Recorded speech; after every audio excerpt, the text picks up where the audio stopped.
The scent of jasmine and the gentle morning breeze of Yunzhou could barely soothe the storm brewing in Shen Jianing's heart. She was back. Not in spirit, but in flesh and blood, on the exact day her past life's fate had been sealed. The morning sun bathed the opulent living room where her father, Shen Hong, and her stepmother, Aunt Lu, waited for her with expressions she knew all too well. A mix of paternal authority and cunning manipulation. 3 years. 3 years of an arranged marriage that led to her ruin, the loss of her child, and finally, an untimely death. In that life, she had succumbed to the pressure and the scorn, accepting the poor fiancé to protect her mother's inheritance. Her half-sister, Shen Jiaojiao, the illegitimate daughter, had triumphed, marrying the heir of the powerful Gu family, Gu Jincheng. But fate, with its cruel irony, had flipped the script. The poor Lin Siyian had become a magnate, and the Gu family, for a brief and tragic period, had collapsed. Now Jianing sat there, observing the red and green envelopes on the mahogany table. The red one, from the Gu family, the marriage that should have been hers. The green one, from the Lin family of Jincheng, the path to misery she had walked. Jianing, Shen Hong began, his voice grave. Your grandfather made a commitment. But as the elder sister, you must be sensible and leave the best for your sister. The green envelope is from the Lin family. Lin Siyian may not have money now, but he is honest and good-looking. If you marry him, you won't regret it. Aunt Lu, with a forced smile that didn't reach her eyes, added, If Aunt Lu thinks he's good, then you better marry him. Jianing tasted the bitter irony. In her past life, those words had hurt her. Now, they were just empty echoes. She looked at Jiaojiao, who could barely contain her satisfaction, her eyes gleaming with the anticipation of a luxurious future. Don't forget that the technology company your mother left is still with me, Aunt Lu threatened, sensing Jianing's hesitation. If you don't marry into the Lin family, I can sell it at any time. Jianing smiled, a cold, determined smile that wasn't hers, but the woman who had died and been reborn. Humph. In the last life, you threatened me with that. This time, I won't follow your orders. The shock in the room was palpable. Shen Hong frowned, and Aunt Lu lost her composure. Fine, I choose, Jianing declared, her voice firm. She reached out, not for the green envelope, but for the red one. Father, mother, Lin Siyian, I'm going to marry him. Jiaojiao, who was watching the scene with a mix of curiosity and scorn, burst out. Jiaojiao, are you crazy? Your mother begged your father to get you this marriage with the Gu family. Jianing stared at her, the coldness in her eyes disarming her sister. Gu family? They'll go bankrupt sooner or later.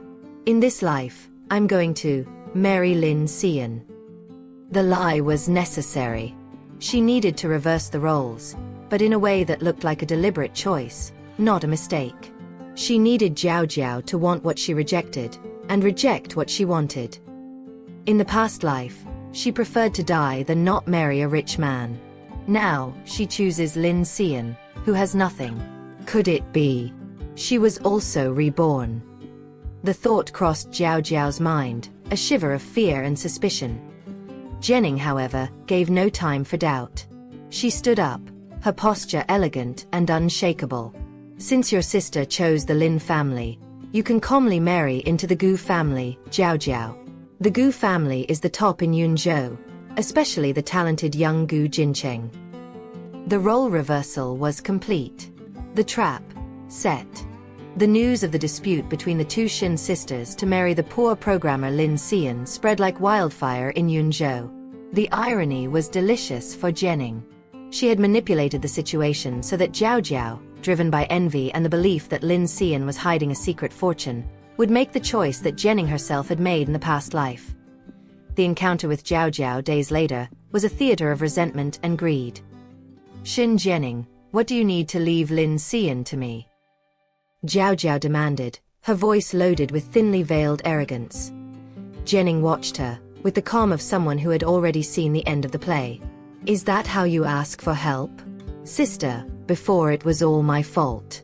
Because we are blood sisters. Hey, don't come near me. Who is a blood sister with you? Shen Jiaojiao. Everyone in Yunzhou knows you're an illegitimate daughter. Ning is the real Mississippi." Jianing's voice was cold, cutting, the naked truth that Jiaojiao had always tried to ignore. Jiaojiao, humiliated, offered 1 million yuan, the money she had saved.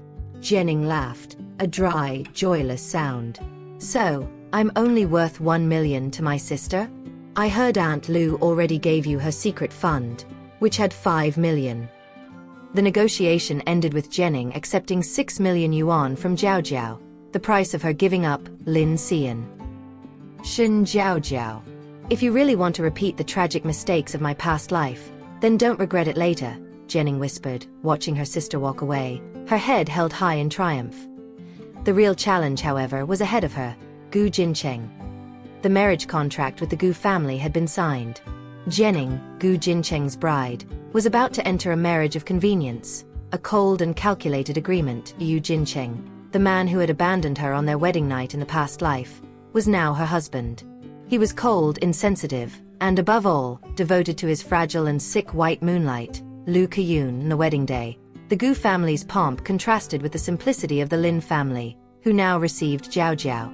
Jianing, dressed in luxury worth millions, watched Jiaojiao, in a dress barely worth 1,000, get onto Lin Siyian's electric bicycle. "In the past life, I married Gu Jincheng. I never imagined that he, because of his muse, would actually abandon me on our wedding night, making me a laughingstock. In this life, it's your turn, Shen Jianing, to marry him. Let's see how you'll be shamed and ridiculed," Jiaojiao thought, consumed by envy. But Jianing was no longer the naive young woman. She was a strategist. Yu Jincheng, upon meeting her, got straight to the point. "Shen Jianing, I can give you the status and glory of being the lady of the Gu family. But remember, don't covet what isn't yours." Jianing's answer came faster than he expected. "My love, something went wrong. Miss Lu fainted with a stomach crisis at the apartment." The news came from Gu Jincheng's assistant. Jianing smiled, a smile that didn't reach her eyes. "Wait, do you want to stop me? Of course not. It's just that your assistant's news is late. If you don't believe me, you can call the nanny now. Miss Lu must already be at the hospital." Gu Jincheng stared at her, surprised.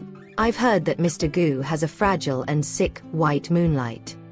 Today is our wedding, and I imagined that Miss Lu wouldn't be well.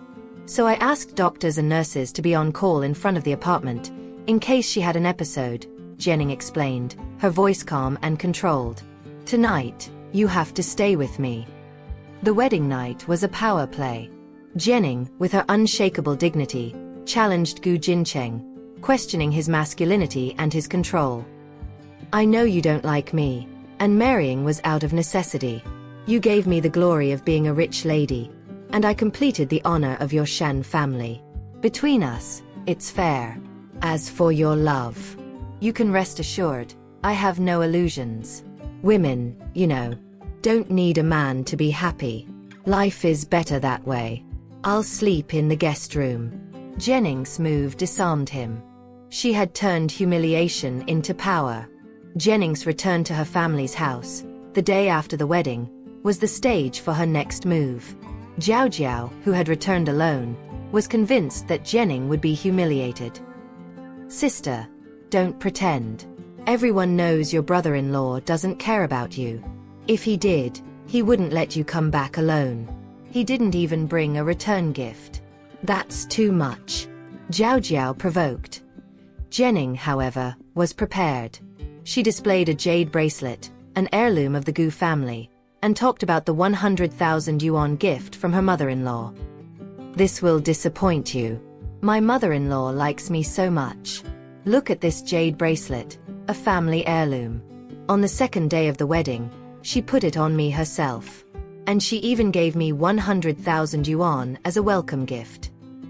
Jiaojiao's envy led her to try to destroy the bracelet, which gave Jianing the opportunity to slap her, an act of authority that shocked everyone. "Father Aunt Lu, this slap was on behalf of both of you, the elders. This jade bracelet represents the honor of the Gu family. If my sister destroys it, she will be disrespecting the family, which could affect the family's business. Besides, The elder sister is like a mother. I must teach my sister the rules. At that moment, Gu Jincheng entered the room, his imposing presence silencing everyone. In the future, if you want to teach someone a lesson, let the servants do it. The Gu family doesn't support anyone for nothing, he said, addressing Jianing, but with the intention of showing everyone that she was under his protection. Jianing, with a theatrical bow, replied, "Sorry, okay? I made my husband worry." The theater continued. Gu Jincheng, to Jiaojiao's despair, presented Shen Hong with a resort project in Donggang, an act of respect that elevated Jianing's status. Ningning can do whatever she wants, even if she causes chaos. I'll bear any consequence, Gu Jincheng declared, sealing Jianing's protection. Jianing's final move was to reclaim her mother's technology company, which Shen Hong had taken. I, Gu Jincheng, will not tolerate my wife suffering here. Next time, don't even come back to this house, Gu Jincheng threatened, forcing Shen Hong to return the company. Jiaojiao, in despair, tried to involve Lin Siyian, but Gu Jincheng silenced her with a cold threat. If anyone dares to bother my wife again, I will wipe out the Lin family for good. Jianing's married life was a chess game with Gu Jincheng. They were allies in public, strangers in private. Jianing's focus was the future, the X-chip project and Professor Drummond. She knew that Lin Siyian, in her past life, had achieved the breakthrough in the X-chip, but not without the help of her mother's company, which she had sold to finance his research. This time, she wouldn't make the same mistake. At dinner, Jianing confronted Lin Siyian, exposing his weaknesses and the truth about his fight with Professor Drummond. She made him look like a dreamer without determination, undermining Jiaojiao's confidence. Lin Siyian has some intelligence, but he lacks determination. And he likes shortcuts. He needs someone to supervise him and help take care of his family. Otherwise, it's hard for him to succeed, Jianing told Gu Jincheng, disguising her deep knowledge of the past as an investigation. Gu Jincheng, intrigued, questioned her about Professor Drummond. The Gu group is trying to win the X-chip technology. I know how to convince Professor Drummond to come back. Would you be interested? Jianing revealed the key. Professor Drummond's Chinese mother, expelled from her husband's family. The professor has been investigating his mother's whereabouts for years. If we can help him find her, he will certainly cooperate with us. The alliance was sealed. Jianing, with her intelligence and knowledge of the future, had become an indispensable partner for Gu Jincheng. Jianing's mother-in-law, noticing the distance between the couple, orchestrated a renovation in the mansion, leaving only the master bedroom available. You and Jincheng can sleep in the master bedroom first, the mother-in-law said, with a knowing smile. The night in the master bedroom was the climax of the tension between Jianing and Gu Jincheng. Who let you into my room? We are legally married. Now everything about you is mine. What's wrong with me taking a look? Besides, do you think I want to be here? If it weren't for you not sleeping in the mansion a few days ago, and my mother-in-law finding out that we sleep separately, she wouldn't have emptied all the furniture in the mansion now. Only this bed is left. The exchange of barbs was a prelude to something deeper. Jianing provoked him, questioning his attitude towards Lu Keyun. I'll tell you something. You won't succeed, Gu Jincheng challenged. Succeed at what? You're the one with ulterior motives, trying to seduce me. I won't fall for it. Great. Then let's see which of us is calmer, Jianing replied, her confidence unshakable. I told you, your Miss Lu can't live without you. Why are you just standing there? Go now, Jianing said, forcing him to leave. But Gu Jincheng hesitated. He looked at her, the woman who challenged him, who intrigued him, who had forced him to confront his own limits. Shut up. You're not afraid that I'll hear something I shouldn't and tell your mother-in-law, are you? Lu Keyun and I are just friends. We have nothing to hide. If you want to listen, I'll let you listen as much as you want. He answered the phone, and the news of Lu Keyun's relapse made him leave hastily. Jianing was left alone in bed, insomnia consuming her. She had won the night's battle, but the emotional war was just beginning. Oh. Before day and night, I accompanied Lin Siyian in his research. I didn't even have time to eat or sleep. Now that I can finally sleep well, why am I sleepless again? She knew the answer. The chess game with Gu Jincheng had awakened an emotion she didn't expect: anticipation.